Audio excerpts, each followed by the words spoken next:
আসসালামু আলাইকুম।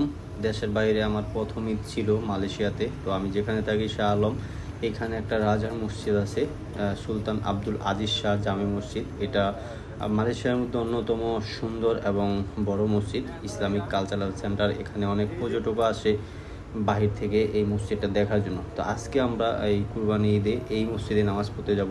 সাথে আমার ভাই এবং আরও অনেকেই রয়েছে, এইখানে প্রচুর বাংলাদেশি। তো চলেন যাই। তো আমরা শাহ আলম সেকশন 15-তে থাকি। এখান থেকে মসজিদে হেঁটে গেলে 20 মিনিটের মতো লাগে। আর আমরা একটা গ্রাব নিয়ে, যেহেতু ঈদের দিন জামাত মিস হতে পারে, তাই একটা গ্রাব নিয়ে মাত্র 8 রিঙ্গিতে এই মসজিদের সামনে চলে আসি। তো অন্য সময় হলে কিন্তু আমাদের মসজিদের একবারে সামনে নামাই দিত। আর ঈদের সময় প্রচুর গাড়ি, সবাই এখানে নামাজ পড়তে এসেছে, তাই আমাদের রাস্তার মধ্যে নামাজ দিয়েছে। এখান থেকে আমাদের হেঁটে 4-5 মিনিট, তারপরে আমরা মসজিদের এই যে ভিতরে চলে যাব। বিশাল মসজিদ, এখানে হাজার হাজার লোক, মালয়েশিয়ান, বাঙালি, ইন্দোনেশিয়ান, অনেক দেশের লোক এখানে নামাজ পড়তে আসছে।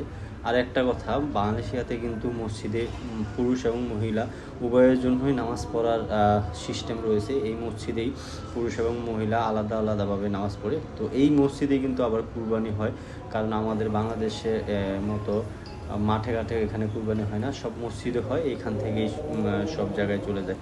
তো মসজিদের নবীতে চলে আসলাম, জামাতের সময়ও হয়ে গেছে, তাই ভিতরে ঢুকতে পারলাম না, আমরা বাহিরে এখানেই দাঁড়িয়ে যাব।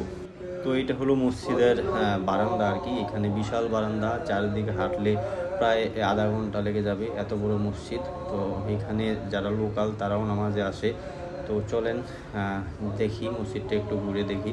এবং এই মসজিদের নামাজের পর কিন্তু সবাই এই মসজিদের সামনে ছবি তুলে, কারণ অনেক সুন্দর মসজিদ। এই যে আমার পিছনে যে গাড়িটা দেখতে পাচ্ছেন, এখানকার রাজা আসছে নামাজ পড়তে।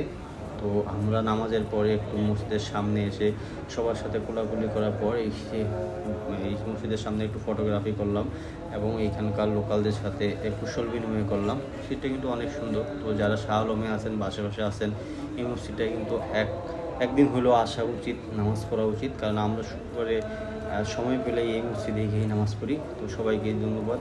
ভিডিওটা যদি ভালো লাগে তাহলে লাইক দিয়ে পাশে থাকবেন। সবাইকে ধন্যবাদ।